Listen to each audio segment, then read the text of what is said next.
Estamos de volta com o Gazeta Entrevista. Eu estou recebendo aqui o Dr. Paulo Pedraza, que é advogado, administrador, pós-graduado em gestão pública e atualmente presta consultoria para várias prefeituras aqui do estado. Já trabalhou em vários governos, em vários municípios, como secretário, como gestor. E a gente vai falar um pouco sobre a situação econômica dos municípios. Doutor Pedraza, essa análise que o senhor vem fazendo a condição das prefeituras, com o conhecimento que o senhor tem, porque conhece a engrenagem por dentro, ela chega a ser assustadora, né? Como é que o senhor vê hoje a situação dos municípios diante dessa crise econômica e diante de receitas cada vez menores? Senhores telespectadores, boa noite.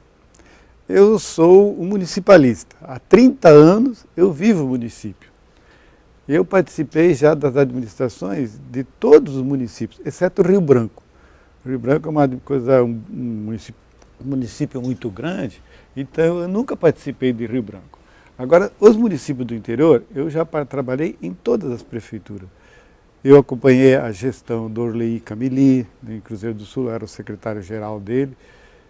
Fui secretário do César Messias, do Pedro Negreiro, eu trabalhei em Brasileia, eu fui interventor em Assis Brasil, eu fui, desde 1987, eu trabalho no município. Então eu acompanhei já umas 6 gerações de prefeito, 8 gerações de prefeito. Mas o município, depois de 1988, depois da Constituição, ele foi relegado a um ente de segunda categoria da União. A partir dali, até 1988, nós tínhamos 23% do PIB comprometido com tributos. Hoje temos 36%, 37%. O que acontece? Essa diferença de tributos, todas foram para a União e Estado. Os municípios, o que eles ganharam foi a criação do Simples, que tirou o ISS, mais de 50% do ISS hoje não vem para o município, porque as empresas são do Simples. Diminuiu a receita do IPTU, porque até 50 metros ninguém paga IPTU. Então o que está acontecendo? Enquanto todos os outros entes da federação têm condições de aumentar a receita, o município vem caindo. Agora, professor, vou chamá-lo assim, permita-me, o que a gente vê? Que a classe política hoje, né, os deputados federais e senadores que fazem as leis federais, que abrangem os municípios, eles não estão demonstrando preocupação com isso, pelo menos a maioria. No entanto, os seus eleitores estão nos municípios. O grande problema mesmo dos municípios é a legislação. Tem legislação, por exemplo, a Lei de Responsabilidade Fiscal, que ela diz que o município só pode gastar 54% com o pessoal. E nós temos municípios que só as verbas que são transferidas da União para gerir atividades ou programas da União já chegam a 50%. Quer dizer, o município fica engessado, ele não tem condições nem de pagar os vereadores. E aí, o que acontece? Eu citei aqui deputados e senadores.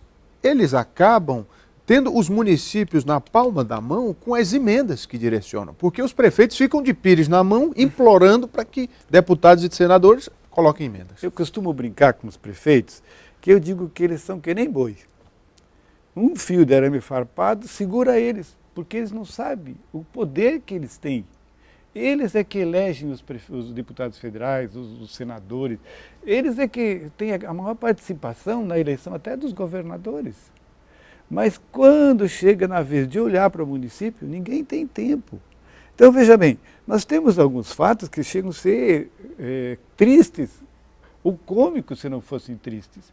Por exemplo, a merenda escolar, um aluno recebe 0,28 centavos. Então, ou seja lá, uma sala de aula com 20 alunos recebe R$ 5,60. E isso por mês? Por dia. Por dia. Por uma refeição, por exemplo. Ele tem que dar, com R$ 5,60, ele tem que dar refeição para 20 e poucos, 20 alunos, mais a merendeira, a professora, que todo mundo come junto. E ainda o prefeito é acusado de não dar uma merenda legal, porque ele tira o dinheiro Quer dizer, da o merenda. município tem que cobrir essa Tem despesa. que cobrir, não tem saída. E aí ele vai cobrindo. Quando criaram, por exemplo, os agentes comunitários, deram uma bolsa de um salário. Aí depois veio o Ministério Público e disse que bolsa não pode, o Ministério Público do Trabalho, tinha que contratar. Aí, além de fazer o prefeito contratar, pagar o salário, INSS, FGTS, ele ainda foi multado, porque quando criaram a lei, disseram que ele podia escolher sem concurso. Aí, não bastando isso, agora eles criaram um piso de R$ 1.300. Mas a transferência da União continua a bolsa de um salário mínimo. Doutor Pedraza, agora o que a gente vê nas eleições ainda são muitos prefeitos querendo se reeleger, outros querendo entrar nas prefeituras, outros políticos, mas me parece que não está sendo mais um bom negócio. Não, olha, os meus amigos que me consultaram antes de ser candidato, eu dizia para eles que prefeitura é só para quem não tem CPF. Quem tiver CPF não vá para a prefeitura. Mas não é essa a vontade mais de ser prefeito, não. Se eu só pegar de Assis Brasil até o Bujari, nós só tivemos como reeleição Rio Branco. E nós só tivemos como candidato à reeleição Rio Branco, Plácido de Castro e Capixaba. Os outros municípios, todos eles que podiam ser prefeitos, podiam ser Assis Brasil, Brasileia, Itaciolândia, Chapuri, todos podiam ser prefeitos, Bujari, todos eles podiam ser prefeitos, mas não quiseram. Agora, não doutor vale Pedraza, a pena. numa situação dessa que o senhor coloca, e ainda assim tem prefeitura que o prefeito consegue desviar a verba, é realmente nesse nível, nessa proporção que a gente enxerga? Olha, eu já vi tantas denúncias de prefeito, por exemplo, há denúncias que dizem, o prefeito roubou 10 milhões. Aí vai ao tribunal, ele tem uma receita de 20 milhões, o prefeito deu a volta ao mundo, faz não sei o quê. Aí quando tu vai ver, o tribunal diz, não, ele gastou 70% com o pessoal. Quando ele gasta 70% com o pessoal, se ele ganha 20, recebe 20 milhões, ele gasta 14. Como é que ele vai levar 10? Alguma coisa está errada. Essa conta não fecha. Esses levantamentos são muito... Falar em tribunal, doutor Pedraza, o que a gente percebe é que o Tribunal de Contas, em algumas situações, ele é muito mais rigoroso com os municípios do que com o Estado ou com o Legislativo estadual, por exemplo, que, aliás, o tribunal é um apêndice, né, do Legislativo. Então, quando se trata de um município, eles vão para cima. Mas aí com o Estado e com o Legislativo estadual, às vezes eles são mais flexíveis. Eu cuido muito pouco de Estado, mas com os municípios, o tribunal é rígido mesmo. Tem municípios, por exemplo, quando ele começou no mandato de 2013, ele tinha 70% com o pessoal. Ele reduziu para 65%, ele reduziu para 59% e ele reduziu para 53%, mas ainda assim ele é multado, porque é 52,5%. Então, às vezes, o município faz um esforço danado, mas ele não é recompensado. O tribunal ele vai à letra morta da lei. É 52,4. Passou, tem multa e ele está correto na aplicação da lei. Não vou dizer que o tribunal esteja errado. Só que, às vezes, os princípios e o interesse público, o princípio da economicidade, o princípio da continuidade, porque tem coisas que, às vezes, por exemplo, tem que contratar uma pessoa para ser professor, ou fecha a escola. Nós temos uma diferença muito grande quando pega a capital. Por exemplo, a capital do Acre, Rio Branco, tem 24 mil alunos e tem 22 escolas, 23 escolas. A média de alunos é 30. Agora, quando você vai a Taumaturgo, ou vai a Feijó, para ser um número mais exato, tem 4.200 alunos.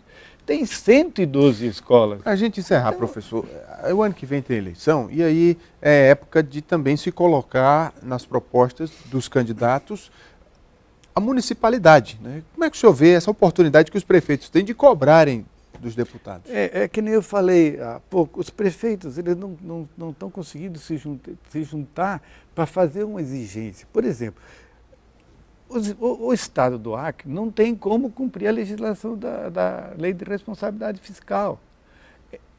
Ele não tem como alcançar os 54. Então, os deputados, os senadores, porque eles têm que vir e revisar essa lei.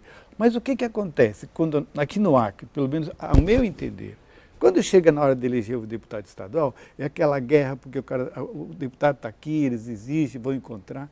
Quando chega na hora de deputado federal e senador, eu ouvi dezenas de vezes, o deputado federal e senador, depois ele vai embora. E o nosso eleitor tem que entender que esse senador e esse deputado que vai embora que são os que comandam o Estado. Porque aqui no Estado não tem um tributo que sobe ou que desce, não tem um grande projeto que roda, sem não tem a mão do deputado federal e estadual. O senador, o deputado estadual, ele faz muito bem aquela parte do orçamento do Estado, algum programa aqui ou ali, mas ele não tem aquela influência, ele não tem poder de junto à União, a bancada federal é quem tem mais poder. Quem decide toda a história do Brasil. Professor Paulo Pedraza, advogado, administrador, pós-graduado em gestão pública, nos esclarecendo aqui, colocando o ponto de vista dele sobre a situação financeira dos municípios, que não é fácil. Muito obrigado, doutor Pedraza. Aos telespectadores, muito obrigado e desculpe pelo tempo que tomei. Que é isso. E até uma próxima. Vamos fazer um intervalo, Gazeta Entrevista volta já.